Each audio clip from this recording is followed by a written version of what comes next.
Welcome to the Logistics of Logistics, a podcast dedicated to exploring how things get places and the people who get them there. We'll talk with logistics and supply chain leaders about innovation, industry trends, and the future of the logistics business. Now, here's your host, Joe Lynch. Hello, friends. Welcome to the Logistics of Logistics podcast. My name is Joe Lynch. Thank you so much for joining us today. Today, I have a topic I've been wanting to do for a long time. Transportation versus logistics, and I got my friend Marty Wadle helping me out. So again, today's topic, transportation versus logistics with my friend Marty Wadle. How's it going, Marty? I'm doing well, Joe. Thanks for having me.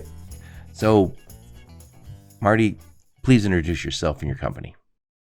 Yep, absolutely. So as you mentioned, my name is Marty Wadle. I work for Ruan Transportation Management Systems, headquartered in Des Moines, Iowa. I've been with Ruan for almost 26 years now. Wow. I met Marty years ago when I working on a project together, and he is a great guy. So I'm happy he's here to help me on this topic. So before we go any further, Marty, tell us a little bit about you. Where'd you grow up? Where'd you go to school? Give us some career highlights. Yep, absolutely. I grew up in central Iowa. I'm an Iowa native. Grew up just a little south of Des Moines. So I kind of looked at the Ruan Center my whole life growing up, and just a well-respected company. Didn't know I'd ever get to work here, but I went to school at Martinsdale St. Mary's, a little 1A school, class of 42. Graduated, went to Iowa State University. I was going to go into chemical engineering. Chemical engineering didn't like me as well as I thought maybe I would like it. Bounced around for a couple of different majors, and then I was working at a super value distribution center here in Des Moines, paying my way through school. I was picking groceries or picking produce, loading trucks. Kind of got interested in the movement of goods. Iowa State University was kind of early in their transportation and logistics program. It only began, I think, in 1984, 85. So I kind of stumbled around, found transportation and logistics, which is apt for our topic today, since we're talking about the difference between transportation and logistics. Really found a home with that major, connected with some of the professors, just really excelled when I finally found my true calling in transportation and logistics. Graduated in 92. I went to work for an institutional food wholesaler in Waterloo, Iowa, called Martin Brothers Distribution. And I was the second shift routing specialist in driver dispatch. I used a routing tool called RoadNet Technologies to do the optimization for those loads that would go out with anywhere from 15 to 30 stops. Those drivers were taking product on a two-wheel cart down a ramp into a school or a nursing home, restaurant. Did that for a couple years. Had a chance to get back to Des Moines. I worked for an LTL carrier at that point, Central Transport. Oh yeah, they're based here in Michigan. They are, and I worked for them for about a year and a half.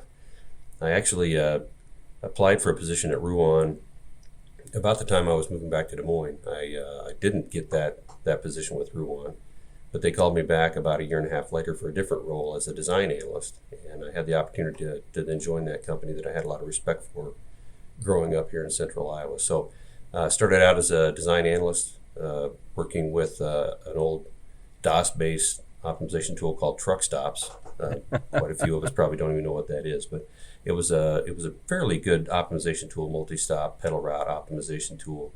Would also consider backhauls for reverse logistics and things like that for our dedicated resources. I did that for a couple years. I had an opportunity to become a terminal support manager.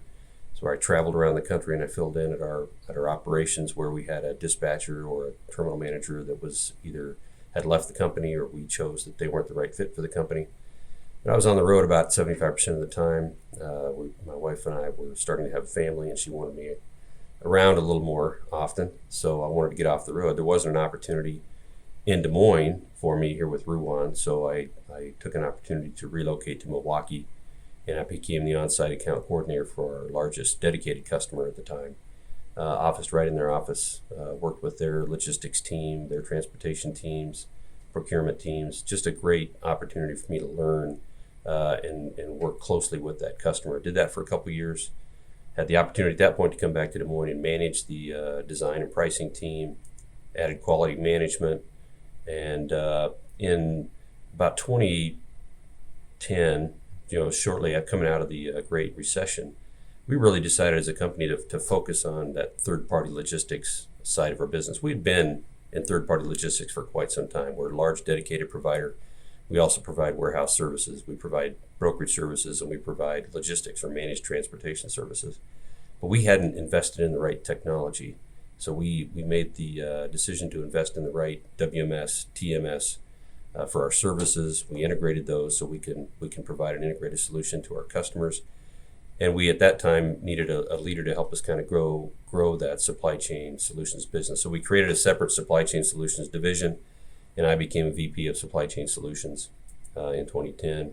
I became SVP of supply chain solutions a few years later as we were doing very well. We were growing, and I think you've talked to Paul Jensen, who is now our SVP of supply chain solutions. So I hired Paul. He's come in and done just a great job taking us to that next level. And I am now the Chief Commercial Officer at Ruan. I'm over our sales, marketing, and solutions engineering teams. Very nice, man. And you started up as a shipper, and then two places, right? You were a shipper, and then you sat with shippers, which is, I think, invaluable. There's a lot of people who come right out of school, they jump on the phones, and they start making a lot of phone calls.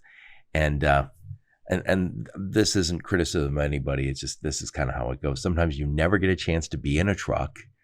And sometimes you've never had the opportunity to wear the shipper hat and to realize what that's like. That's a challenge we all have in this industry, is how do we get people to have the right experiences? And again, there's no missing, there's no way to fill in that missing experience from my perspective, because I was a shipper. I get from automotive, and when you start to realize my stuff's not moving, and that launch that I thought was happening isn't going to happen on time, and I have to go and explain myself, that's a bad place to be. Empty shelves, missed launches, those are catastrophes that nobody forgets. Yeah, you're right. I've just been lucky in my positions I've had, with working in a distribution center like I did, actually picking product, building pallets, loading trucks, to working closely with drivers at both Central Transport and Martin Brothers. I actually would go out and was a driver helper when we were short drivers, and that's tough work. Right. Taking that 2-wheel cart down a ramp. That's college incentive snow work. And ice. Yeah, absolutely.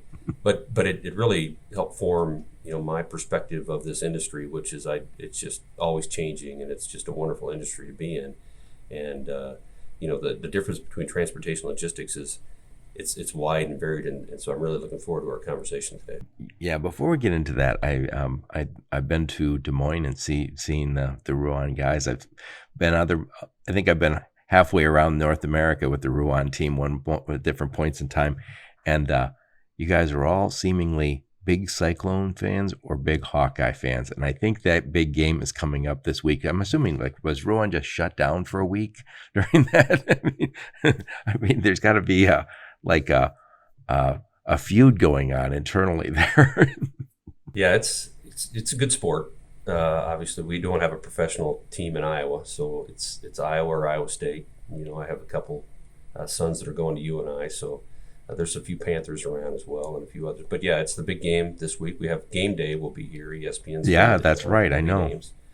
Both teams won last week. I think Iowa State struggled a little more than some of us thought they would. Iowa looked good. And Iowa looked really good against Indiana. So we'll see. I haven't seen the line yet on what it's going to be, but yeah, it's pretty even. We do have a lot of Iowa State Cyclones here, but there's a pretty good amount of Hawkeyes as well. So I'd say it's pretty even across the board. I've even met some Drake people over there. Oh yeah, we have a few Bulldogs as well. So anyway, I think today's topic is transportation versus logistics, and and it really shouldn't be versus. It's just the differences. And what's interesting to me is I spent most of my career in automotive, and I remember when I moved to a job where I was all of a sudden responsible for a lot of workshops, and we were facilitating these lean workshops. And all of a sudden I started looking and going, I guess I have to wade into this logistics more than I had previously. It was like we built stuff, you guys picked it up, life was good. And I started to bang up against the difference between transportation versus logistics versus warehousing. versus supply chain. And these words all get used so interchangeably. And I think probably, that's for shorthand, but a lot of times it feels as if it's very imprecise. And so I think Ruan's, you guys came from very much a trucking background. You guys started as a trucking company, and then you said, you know what, we need some warehouses. So you built warehouses. And then at some point you said, we need logistics services and we need technology. So you guys grew. So you guys do all of this. So you guys are Marty, you're the perfect guy to talk about this, because you guys started off one place and now you're every place. So I want to just kind of set the table here, and then I want to get your 2 cents on this stuff. So if you go back to, let's just say, what is a third-party logistics company? So I'm going to read for just a second, not for too long.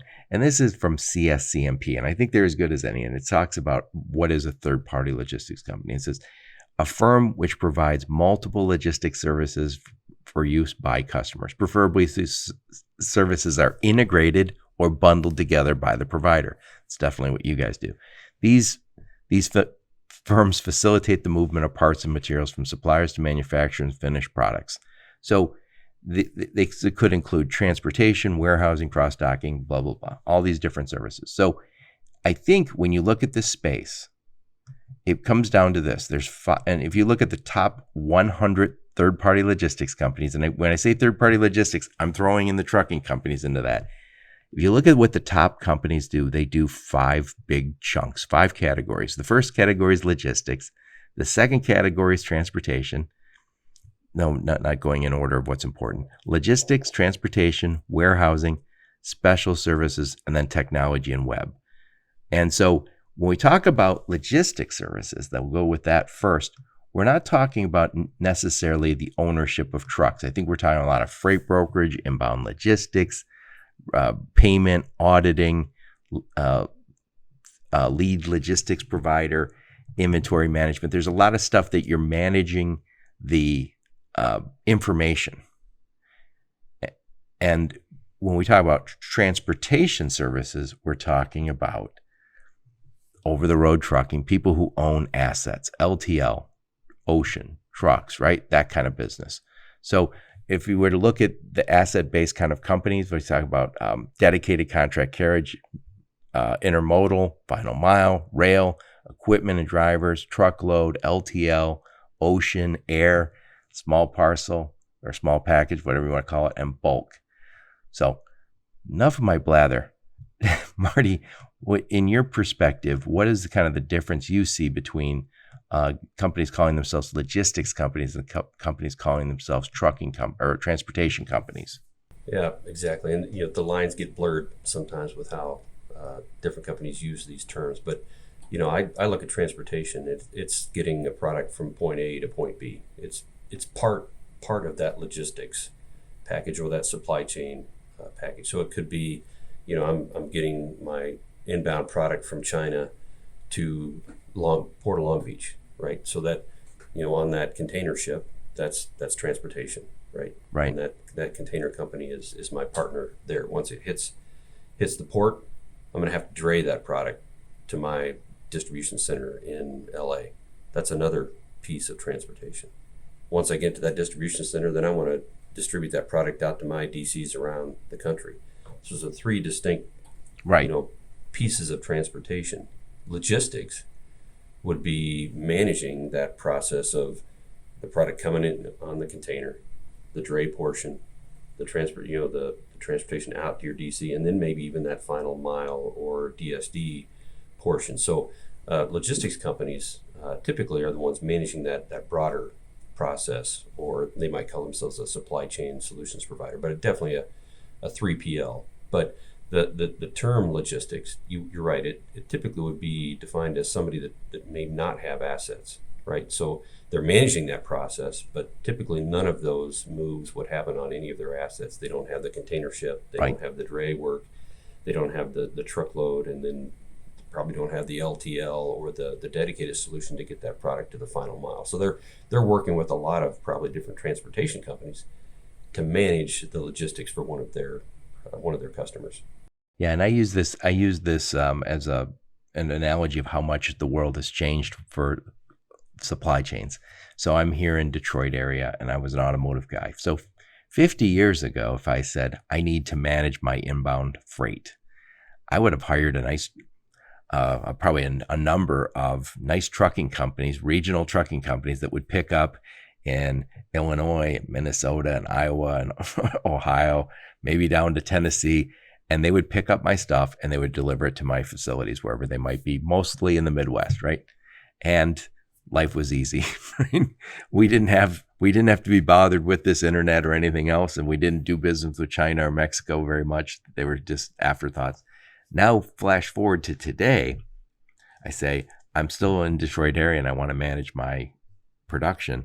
Now I get a lot of my stuff from Mexico, other stuff I get from China, India, Europe, Japan, wherever I might be getting it. Now I can't call that regional trucking company. Now I say I have much greater need for coordination. So it makes sense that there's maybe a logistics company in the mix, but that doesn't change the fact that you still need transportation. That's still the big dog, right? But you might say, I'm still going to work with that regional trucking company, but I'm also going to work with a regional trucking company from China. I'm also going to work with the ocean carrier and customs people. So you might be coordinating a whole bunch of stuff. And that's not to say the trucking companies, again, you guys are a perfect example. You could take your trucking cap off and say, we do logistics, right? And we'll manage all of it. But there's some trucking companies that say, no, thanks. Just tell us where to pick it up and where to drop it off. We don't want to get involved with the rest. And again, we'll bring in warehousing now. Warehousing is a whole nother segment that blew up over that same time period. Because again, back to the automotive example, you don't support a factory in the Detroit area from China. You get a warehouse and you ship stuff there because you need a little bit of a buffer there because of the challenges, especially now. So we have needs that have exploded for the supply chain. They just said, look, we need a lot more help than we needed 50 years ago. We need you to grow up and help us do all these things. So Marty, speak also to, I mentioned warehousing. Talk about how that integrates with all this. Yep, absolutely. And I'm going to go back just a little bit to the transportation side and the logistics side. And you mentioned that, we added warehousing, or we added our ability to provide logistics services. Well, what happened was one of our dedicated customers that we were providing a great dedicated solution for, because they outsourced it, hey, this is not our core competency, right? We make this widget or this product or whatever it is. You guys are the experts when it comes to buying the right spec equipment, safety, service, hiring drivers, keeping the seats full. You do that for us. We did a great job for those customers. Most of our relationships are very tenured. We have 30, 40, 50-year dedicated relationships. You build trust. I think that's the most important part of a third-party logistics relationship is trust and driving waste out of the system.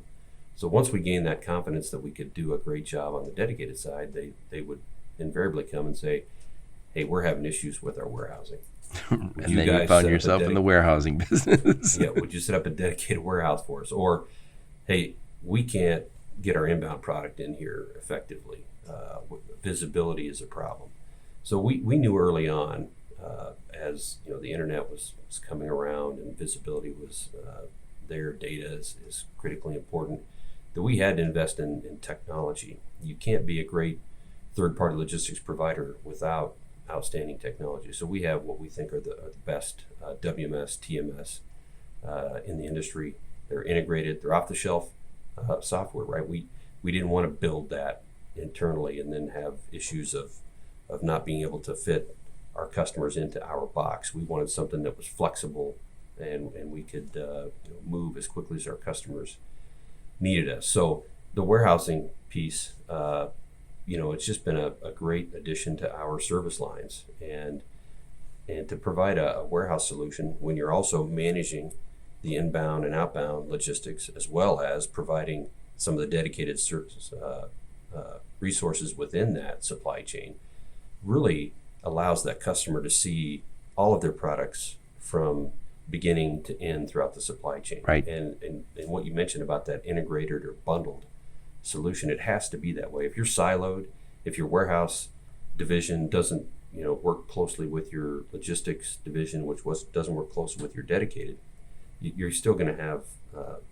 spots where you don't see your product along the supply chain. And every one of our shipper partners, our customers, our manufacturers, they want to know exactly where their inbound raw material is, whether it's on a parcel shipment, an LTL shipment, truckload, rail, on our dedicated resource, whether it's at our DC or on the way to their manufacturing plant. They think, hey, I can track on my phone any UPS package I'm getting, from Amazon. So why can't I know exactly where my widget is that I need to get into my automobile or my ATV or whatever it is?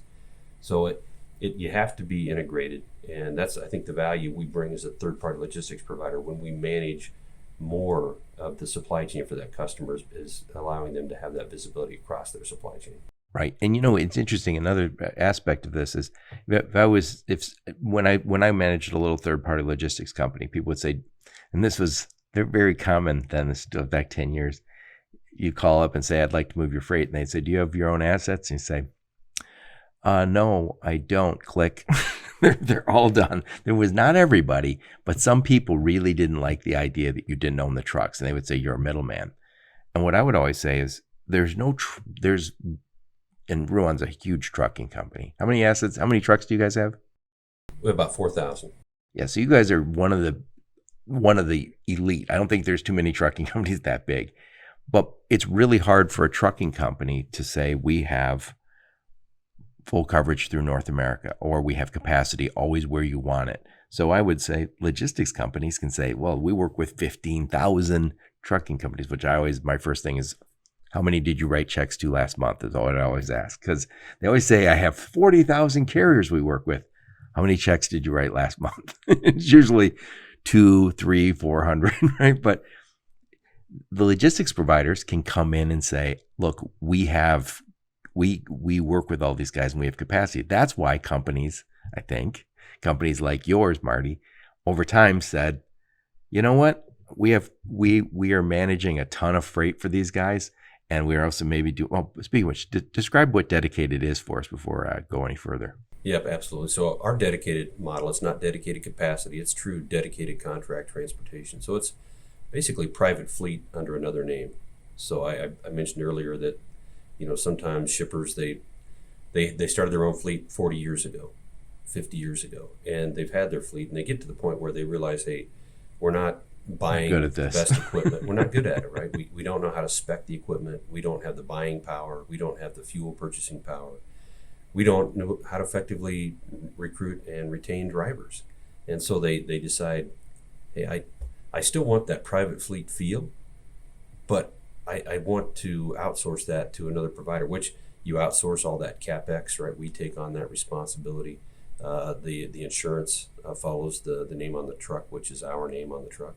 But quite often, our trailers and our tractors are branded as our customer wants them branded. So it will have their name on the trailer, their name on the tractor. It just says operated by Ruan on the door. Our drivers quite often will have our customer's name on one side of the shirt and our name on the other side. They typically would wear our customer's hat. We quite often we answer the phone, and we're on site, typically at our customers' manufacturing locations, shipping locations. Our team members work closely with our customers on a daily basis, and we, quite frankly, answer the phone as X Customer Logistics. It's typically not Ruan. It's, we really get ingrained. I've used this before. I think I've talked to Chris Fish about this. I said, you guys are like Intel. Intel is always Intel inside on if you look at your laptop, it says Intel inside. Because after a while, they're like, we're doing a lot of the heavy lifting here, but no one knows who we are. And there's a lot of big trucking companies. And you go, oh yeah, I see your trucks on the road. You probably see Ruan's trucks on the road all the time. They just say another company on the side of the trailer and on the tractor. You have to look close where it says operated by Ruan.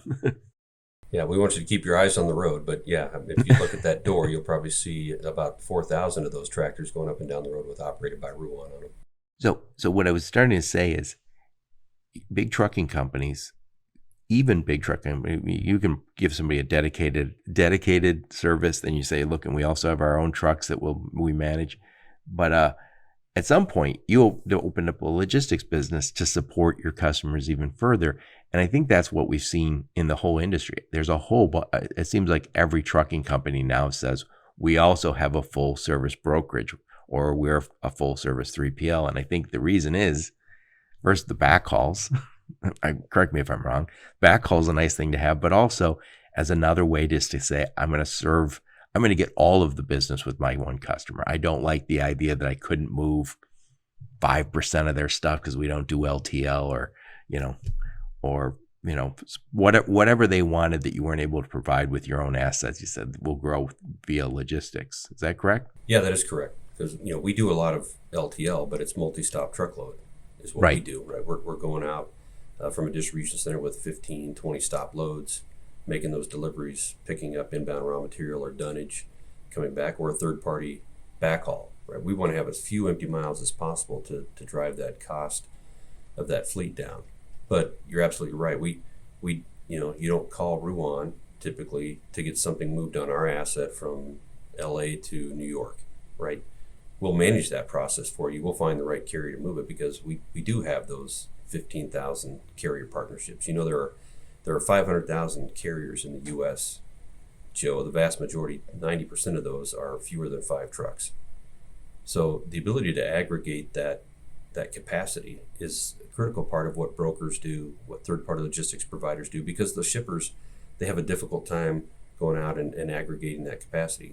There's talk about digital marketplace and all of these things, Uber Freight, that I think are coming, but it's still pretty, dog-eat-dog world out there trying to find the right carrier with the right capacity to move freight for you at any given time. So I think there's a ton of value from the broker's perspective, as well as a broader third-party logistics or logistics perspective, where our relationships with our customers, when we provide logistics, it's a transparent relationship, right? We have no markup on the freight. We don't make money on the buy side, sell side.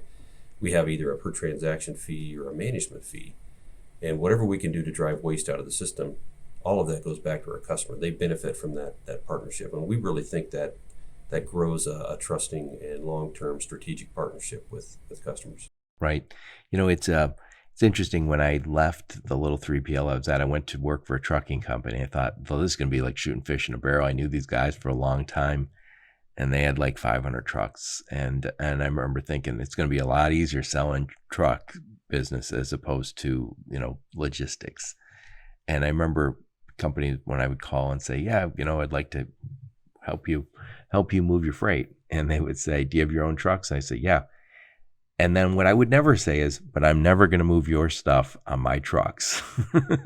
I'm going to move it through other networks, because that customer was working with General Motors and Ford and other customers that they had dedicated. They were not dedicated like yours. They had steady lanes that they supported assembly plants. So they're not going to say, oh yeah, we support Ford. We move 5 days a week for them. But, this little mom and pop lumber company would like to move some freight. We'll move our truck over there for the day. That's not the way it works. So I remember when I would go see the guys in operations and say, hey, I got a customer. And they're like, probably not, Joe, but let's talk about it. So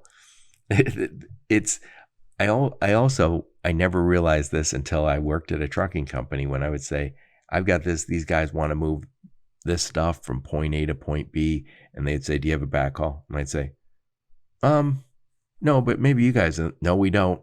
And then they'd say, don't bring us freight if you don't have backhauls. This is a tight business. And I was like, damn, this is hard. You don't realize when you're on the logistics side, you're a freight broker or 3PL, you don't recognize the difficulty that goes on in the trucking side of this business, and that you guys do because you own the trucks. Yeah, it's critically important, the backhaul. And quite often, when we've taken over for private fleet, they would, not bring backhaul back. They had that private fleet for the sole purpose of getting their product delivered to their customers in an efficient manner with great service, specialized equipment. but they just were focused on getting that asset back. They were good at the head haul. Yeah, right. But you can still be good at the head haul. But now let's put some backhaul freight on there and really reduce those empty miles, lower your overall cost. You still provide the great service those customers are looking for. They would never be able to do that, though. That's the thing. I mean, that's why you need to go.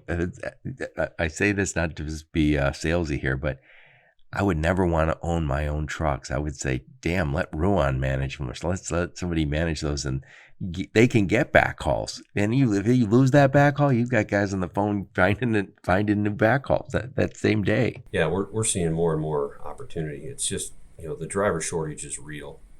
It's across the industry, whether it's, there was a great article in Transport Topics last week about private fleets always had this, great pipeline of drivers, right? I want to work for a private fleet. Right. Well, I think carriers have caught up.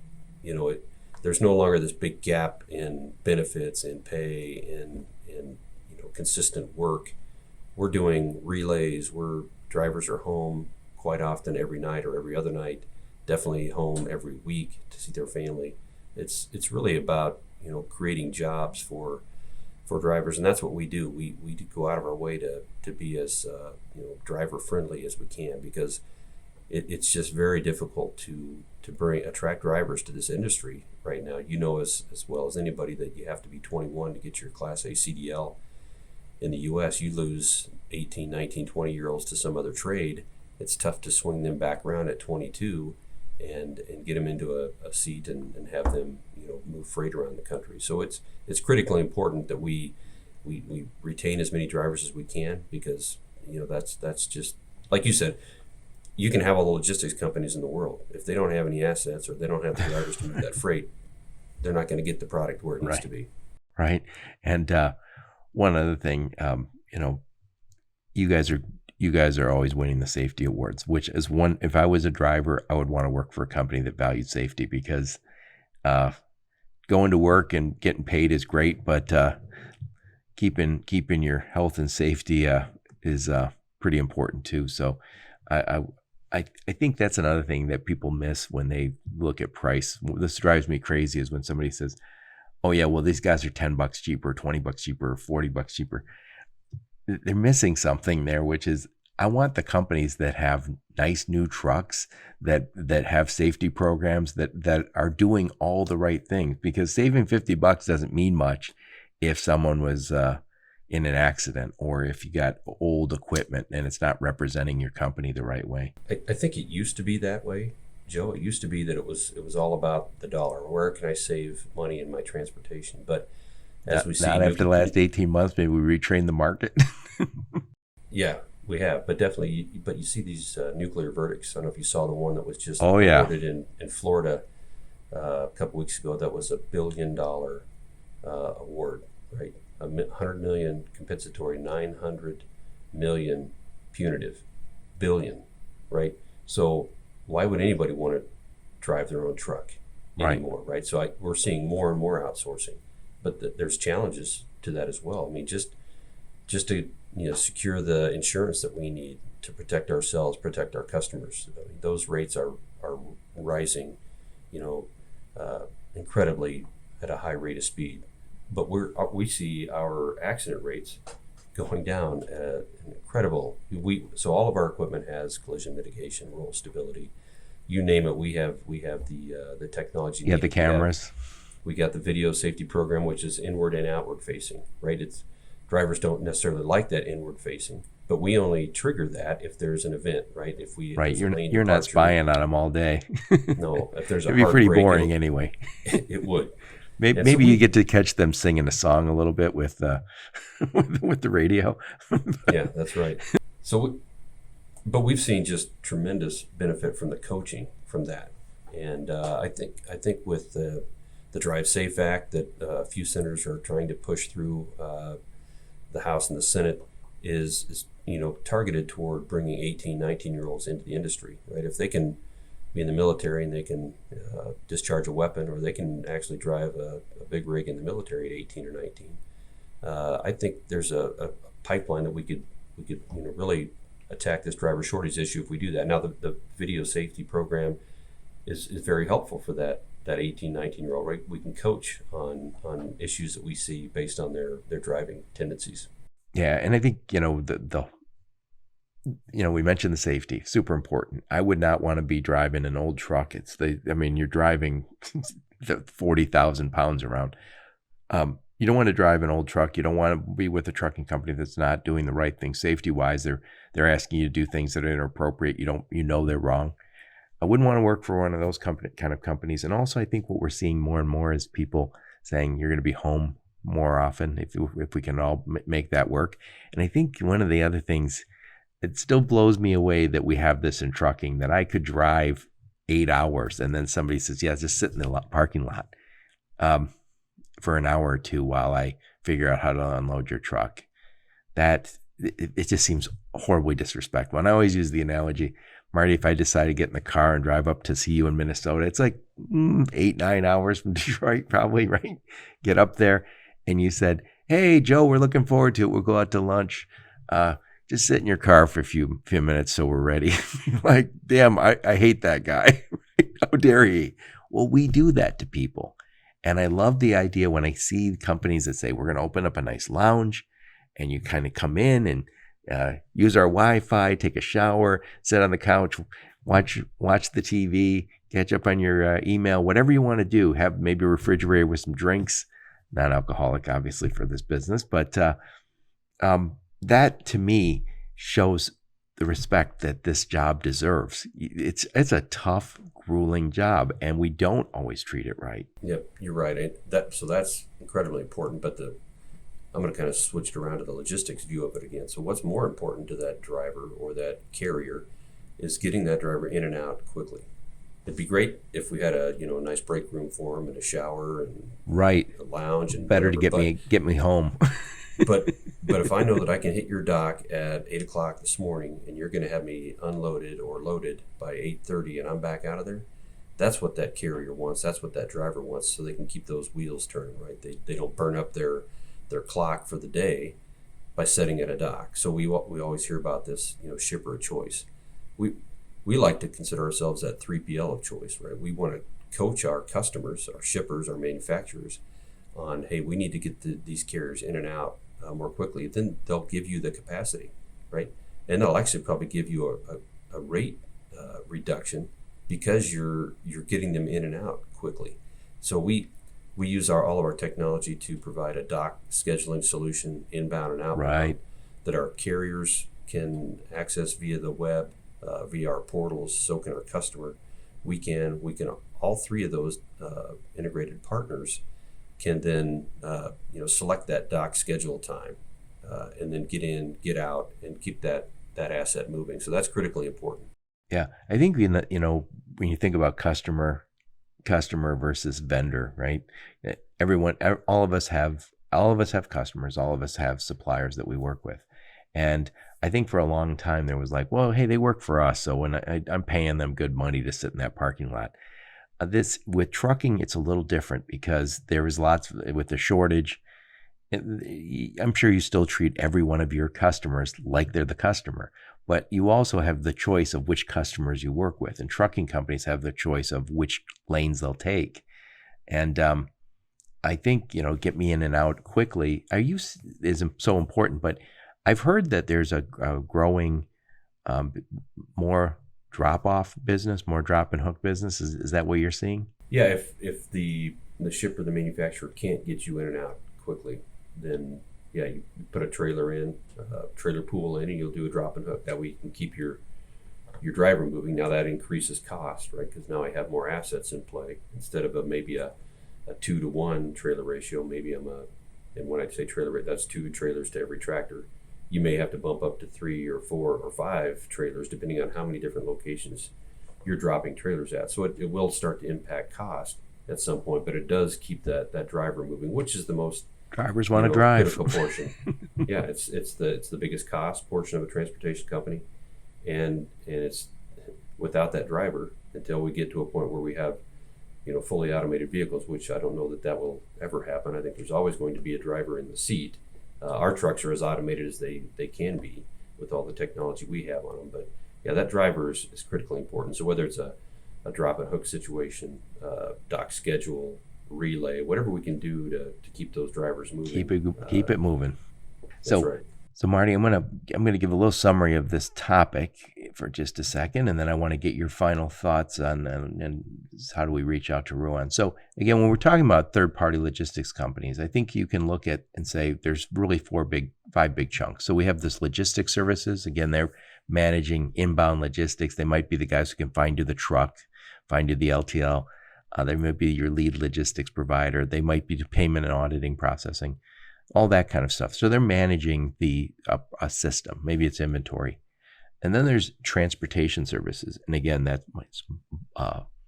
over-the-road trucking, LTL, rail, final mile, intermodal, anything that's, as Marty said, moving it from point A to point B. That's transportation.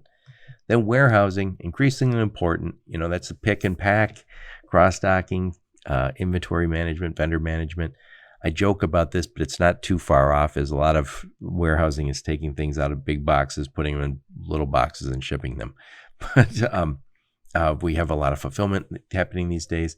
And then we have special services, which is like sustainability and security analysis, import, export, customs, reverse logistics, global expansion.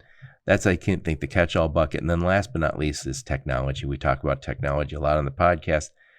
These are 5 big buckets. And, again, this is an industry that there's so much overlap because there's this integration, like companies like Ruan, when you say, which one are you in? It's all of them. What do you want us to be today, right? So I imagine you have some customers that say, just let me use your warehouse.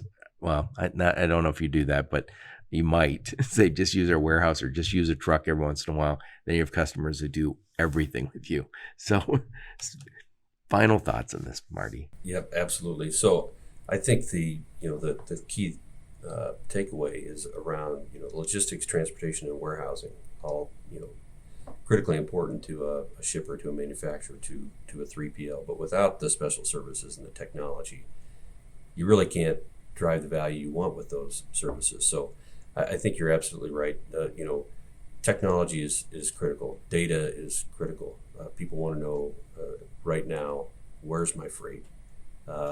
Where should I put my next distribution center? We see growth in the Northeast. So we have the team members and the technology to do that network study for our customers to say, you should put your next plant here. This is where your next distribution point should be based on your inbound and outbound products, your plant capacities that you have. So, we have to come to the table with that right technology as a third-party logistics provider. The days of, just partnering with somebody because they can bring some capacity to the table or just paying my freight bill, right?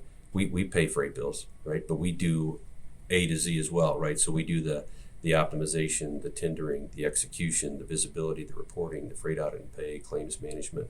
That's what a third-party logistics company brings to the table, and that's what Ruan does for our customers. Yeah. Well, and again, I've said this, if you're a small company, you're a mom and pop, and you say we do an occasional shipment, feel free. You can work with a small broker. It doesn't matter.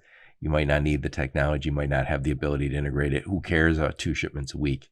But if you're a big company, you say, hey, we're expanding across the nation and across North America, you have to have somebody who can scale with you. You have to have somebody who can grow with you, because you're going to be asked to grow. You're going to be asked to do things for your customers, and you're not going to want to say, oh, yeah, we're going to all of a sudden get our own WMS, our own TMS. I think increasingly you see shippers saying, the reason I went with that company is because they can integrate the technology.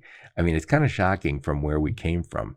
Marty, if I was to tell you, 20 years ago that you'd have that many data people working for you, you're like, no, you don't understand. I work at a trucking company. Yeah, we now have 3 data scientists working at Ruan, right? Plus, a myriad of other, technology individuals. But the first time I visited you guys in Des Moines years ago, somebody said, yeah, I kept thinking to myself that I'm going to drive out somewhere to the outskirts of the city, and there'll be a big truck yard, and I'll park somewhere and I'll walk a half a mile past 1 million trailers. And they kept saying, no, we're downtown. And then I got there, I was like, they said, stay at the Hyatt next door that I think Ruan owned or developed. I take that back. And then they are in this 30-story building. I was like, this doesn't look like a like a trucking company, like their trucks are somewhere else. So business has changed, hasn't it? Yeah, it sure has. No, we can get you to one of our dedicated operations. No, I've seen the trucks. There, but yeah, exactly. Anyway, before we go, what's new over at Ruan? Well, first off, who do you guys serve? What's your sweet spot? And what's new over? What's going on? Are you guys going to conferences or not? Yeah, conferences are starting to pop back up. I think they've like to get to some of them in person, but I think with the Delta variant here, we're going to probably be virtual for a while. We're still, at the corporate office, about 80% working remotely and 20% in the office. All of our drivers and warehouse team members, technicians, they don't have that option, right? They have to go to the office every day to go to work. So, but they're the essential workers that begin before the other essential workers get there. They are. The team members here are essential, but when you've got a 34-story building and you have to get 10 to 12 people per car and the elevator going up, that it causes some concern. So we want to be as cautious as possible and be as safe. We had a plan to bring everybody back to the office actually this week. We've delayed that because of the Delta variant. So we're going to be thoughtful as we look to bring team members back in. But we're just seeing just tremendous opportunity in all the verticals we serve. We serve metals industry. We're big in food and beverage, pharma. We're just seeing great opportunities from dedicated perspective where, companies with private fleets have decided, I just don't want to have that headache anymore. Or, they've always used carriers in the past and now they can't find that capacity. And hey, let's maybe try that dedicated solution. So just great opportunity there with our technology and our flexible solution and our strategic, transparent approach. We're seeing a ton of growth opportunities around that warehouse side, around the logistics side. So, we've done well these last 2 years. It's been strange, living through COVID, but it's been a good 2 years for Ruan, and we see just plenty of growth opportunities going forward. And I think our services that we provide, from brokerage to dedicated to warehouse to managed transportation, really work together to provide that single integrated bundled solution that you mentioned when we started the conversation. Right. Yeah. That bundled or integrated, that's the name of the game in our business. Don't give me something. I don't want transactional. I want strategic. I always joke, I don't want to date. I want to get married. That's my motto when it comes to 3PLs. But, you mentioned you're dedicated. And again, that's where the tractor and the trailer looks like it's your customer. The driver looks like it's your customer, but you guys own the asset and you're managing the driver, and because you guys are good at it. You said that some customers are saying, we're tired of managing our own fleet. So Ruan takes over that. They're going to manage our drivers. There'll be all assets that belong to Ruan. The other thing you started to mention is there were some shippers who are saying, I've been using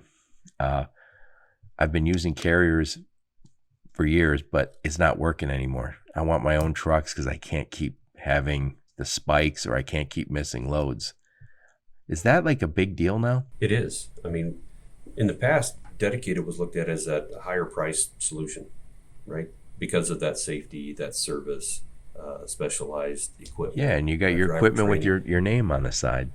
Absolutely. And it was a balance, right? Well, I can find enough carriers to move my freight, and the service is good enough that I don't want to pay that slight uptick for dedicated service. But now with spot rates where they are, even contract rates have gone up, I think anywhere from, depending on whose information you look at, 25 to 60% over the last couple of years through COVID.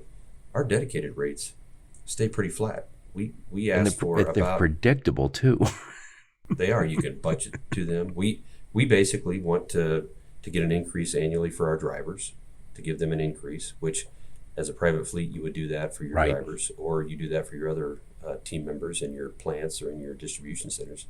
So we see, somewhere between that 1.5% to 3% annual increase for our dedicated fleet, as opposed to these wide swings of, hey, I'll move your freight, but it's going to be 50% more than I would have charged you 6 months ago. Exactly. And I would say this, I can say this putting my shipper hat on for a second. The real problem isn't paying more. The real problem is not moving it.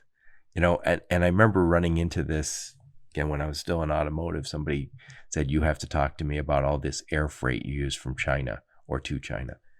And I remember somebody said, don't worry about that, Joe. What you'll really have to explain is if we don't launch on time. So I wouldn't be fired for paying extra because we needed air freight. I'd be fired for not moving it at all. And that's, from my perspective, people get real short-sighted, go, I had to pay an extra 15% because of COVID or because of the rates jumped. Who cares? I mean, it's 15% of the entire product cost. It's 15% of transportation costs. So I want quality. I want stability.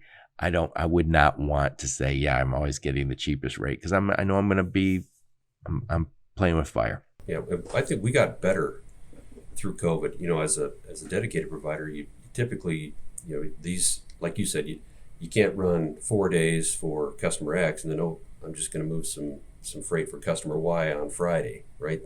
You typically have freight for that customer all week. But what we saw through COVID is we saw certain verticals volume plummet. Other verticals volume just went through the roof, right? So some of our food and beverage, pharma, way up. Some of our metals, manufacturing's way down. We were able to transition those assets, those resources away from some of those businesses that were down over to some of our other business and keep those drivers moving, keep them productive, not hit a customer with a fixed asset that's parked against the fence, right? Nobody wants to pay for something if it's not moving. So we really got better from a Ruan Freight Exchange standpoint of understanding where all of our assets were. What could we do if we don't have enough volume with this customer today? Can we now shift over and move freight? So it's about the visibility not only of that customer's supply chain, but all of our freight that we manage, which we manage about 1.5 billion of freight today. About $500 million of that doesn't move on our assets. So, that's a lot of freight that we're moving outside of what we do on our own 4,000 assets that we move around the country daily. Wow. Well, what I'll do, Marty, is I'm going to put a link to your LinkedIn profile in the show notes, and I'll also put a link to your website and anything else that you guys want to give me. I'll put a link to those in the show notes, and I do appreciate you taking the time. Yeah, I appreciate it. And if anybody wants to get some more information about Ruan, please go to ruan.com. Yep, I will put that link, and you guys just got to click on it. Great company. Well, thank you so much, Marty. I really appreciate you taking the time. Yeah, thanks a lot, Joe. Great topic. Yep. And thank all of you for listening to my podcast. Your support's very much appreciated. Until next time, onward and upward. You've been listening to the Logistics of Logistics podcast, where we engage in conversation with experts in the logistics field. For more details, visit thelogisticsoflogistics.com or follow Joe Lynch on LinkedIn.